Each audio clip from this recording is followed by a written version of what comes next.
My dear NEET aspirants, welcome back to our channel Edumentor Study Abroad। Last video में हम लोगों ने discuss किया था ऐसी एग्ज़ाम स्ट्रेटजीज़ को जिनके थ्रू आप अपने स्कोर्स को हाई कर सकते हैं, आप गवर्नमेंट सीट्स के और क्लोज पहुंच सकते हैं। इन दिस वीडियो हम उसी पार्ट को कंटिन्यू करेंगे, यानी हमारी उसी वीडियो का पार्ट 2 है जिसमें हम और कुछ अदर स्ट्रेटजीज़ को, कुछ और टिप्स को डिस्कस करने वाले हैं। सो आई रिक्वेस्ट कि आप इन सारे टिप्स को, इन सारी स्ट्रेटजीज़ को अपने मॉक एग्ज़ाम में फॉलो करें। आप इनको ध्यान में रखते हुए ही आप एग्ज़ाम सेंटर में भी आप जब हो तो इन पॉइंट्स को ध्यान में रखें, सो दैट आपको अपनी मेहनत के अकॉर्डिंग बेस्ट आउटपुट मिल सके। So please continue with this video. जैसे मैं बता रही थी कि अगर आप कैलकुलेशन क्वेश्चन पेपर के अंदर ही कर दोगे तो आपका पूरा क्वेश्चन पेपर मैश हो जाएगा। मतलब आपका जो आप टिक मार रहे हो वो भी आइडेंटिफाई नहीं होंगे, हो सकता है आपके क्वेश्चंस भी क्लियरली आपको दिखे नहीं, वो आपने बहुत मैश नहीं करना। आपको रफ पेपर का वर्कशीट दिया होता है, आप क्वेश्चन उसी पे अपना रफ वर्क करें, उसको मैश ना करें, कैलकुलेशन बहुत तरीके से करें।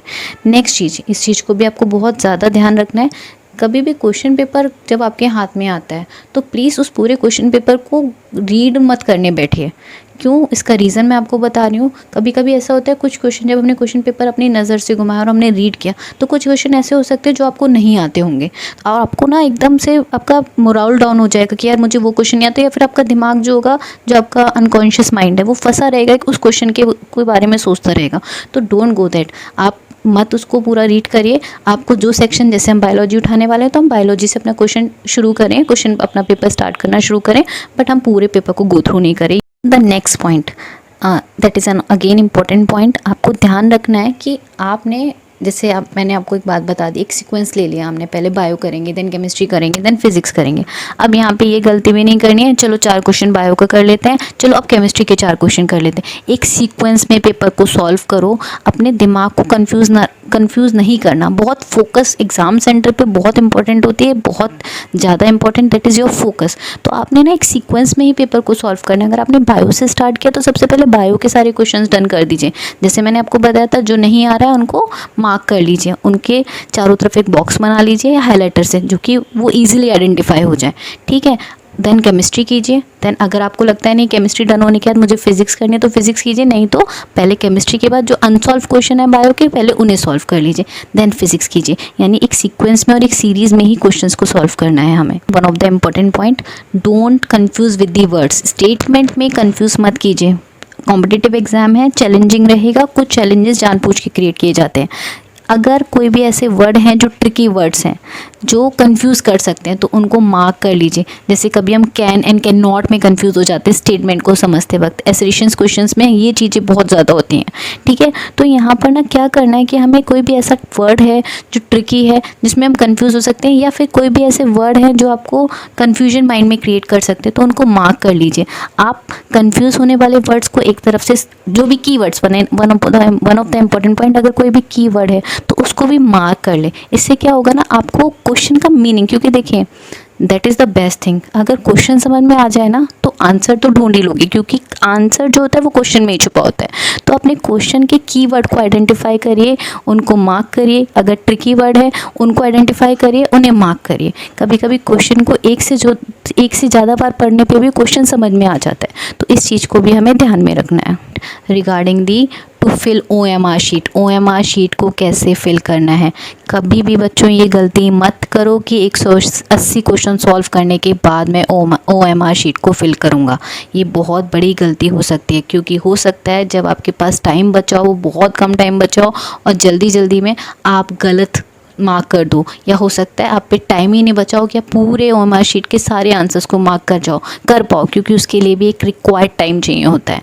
तो आपने क्या करना है, 2 तरीके हैं, या तो क्वेश्चन वाइज मार्क करते जाइए। ठीक है, लगता है नहीं ये नहीं सही लगता, तो एक पेपर आपने सॉल्व कर लिया, यानी एक पेज के सारे क्वेश्चन सॉल्व कर दिए, तो अब नेक्स्ट अब क्या करिए, उनके जो आंसर्स हैं उन्हें OMR पे मार्क कर दीजिए। यहाँ पर इस चीज़ की संभावना कम होगी कि आपसे OMR शीट फिल करते वक्त गलती होगी, क्योंकि ये कॉम्पिटिटिव एग्ज़ाम में सबसे बड़ी गलती बनती है। मुझे मेरा एक्सपीरियंस याद है, मैंने कुछ कॉम्पिटिटिव एग्ज़ाम दिए थे, मेरे को याद है मैंने क्या किया, मैंने सारे क्वेश्चन सॉल्व करने का सोचा, अब OMR शीट भरूंगी, और उस टाइम मेरे पास बहुत लिमिटेड टाइम बचा था। आई थिंक मेरे पास 5 to 10 मिनट्स बचे थे, और 5 to 10 मिनट्स में मुझे उतने सारे आंसर्स लगाने में बार बार पेपर पलटना, बार बार देखना, वो वहीं पर मैंने कैलकुलेशन करके उसको मैश कर दिया था, तो बहुत प्रॉब्लम क्रिएट हो गई थी। मतलब मैं शायद आंसर्स ही गलत मार्क कराई होंगी। तो ये गलती नहीं करना है। अच्छा लर्नर वो है जो दूसरों की गलती से सीखे। तो AMR शीट को मार्क करते वक्त कुछ रूल्स बना लो, कुछ नंबर ऑफ़ क्वेश्चन सॉल्व करो, उन्हें direct mark hand to hand mark करते जाओ, या फिर एक पेपर के सारे क्वेश्चन सॉल्व करो, उस पेपर के आंसर्स को OMR पे मार्क कर दो। OMR मार्क करते वक्त ध्यान रखो जो भी आप मार्क कर रहे हो उसे डार्क मार्क करो, जो कि वो इजीली आइडेंटिफाई हो जाए। तो OMR शीट को बहुत ध्यान से आपको मार्क करना है। वन मोर थिंग, अगर जो मैं आपको पैटर्न बता रही हूँ ना कि एक पेज के हमने अपने आंसर्स मार्क कर दिए एंड देन आफ्टर हमने आंसर्स को सॉल्व कर लिया, देन आफ्टर हमने OMR को मार्क कर दिया, तो उसमें क्या होगा ना, जब आप OMR को मार्क कर रहे होगे और आप सॉल्व करने के बाद आप कुछ सेकंड का, आपको कुछ मिनट का ब्रेक मिल जाएगा, आपका माइंड ना थोड़ा सा रिलैक्स हो जाएगा, माइंड को एक ब्रेक मिलेगा। उस टाइम आप थोड़ा सा और एनालिटिकल थिंकिंग से आपकी, या फिर कोई क्वेश्चन जो आपके माइंड में बैकलॉग में चल रहा होगा उसको सॉल्व कर पाओगे। तो ये ना थोड़ा सा एक रिलैक्सेशन क्रिएट करेगा। और वो जो मैं आपको बता रही हूँ, तो ब्लास्ट जो डिज़ास्टर हो सकता है कि बाद में OMR भरते वक्त गलतियाँ होने की संभावना बढ़ जाती है, वो भी आपकी काफ़ी कम हो जाएंगी। तो OMR को फिल करने का तरीका बहुत ठीक होना ज़रूरी है।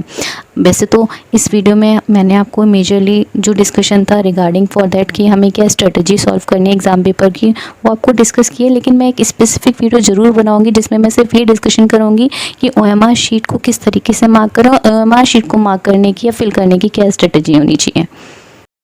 मेरे प्यारे बच्चों, जैसे कि मैंने आपको एक प्रॉपर स्ट्रेटजी फॉर्म करके दी है, बिलीव मी ये स्ट्रेटजी मैंने काफ़ी सारी रिसर्च करने के बाद, काफ़ी सारे बच्चों की, जो बच्चे जिन्होंने बहुत अच्छा स्कोर किया है 600+ 700+, उनकी वीडियोस को सुनने के बाद बनाई है। और मैंने उन सारे पॉइंट्स को ध्यान में रखे कि कॉम्पिटिटिव एग्ज़ाम में क्या पर्टिकुलर चीज़ों को माइंड में रखना चाहिए, उनको ध्यान में रखकर बनाइए। इस वीडियो को अच्छे से सुने, स्पेसिफिकली चीज़ों को अप्लाई करना शुरू करें। अपने मॉक टेस्ट के लिए एक अपना फंडामेंटल प्रिंसिपल बना लें कि मैं अब जो भी मॉक टेस्ट देने वाला हूँ या देने वाली हूँ वो इसी पैटर्न को ध्यान में रखते देने वाली हूँ। अगर आप मॉक टेस्ट देंगे और आपको लगेगा हाँ यार मेरा जो रिज़ल्ट है वो बेटर हो रहा है अब ये पैटर्न को फॉलो करने पर, आप कंटिन्यूसली इसको प्रैक्टिस करेंगे ना, तो इसका आपको आउटपुट दिखेगा अपने आने वाले एग्ज़ाम के टाइम पर।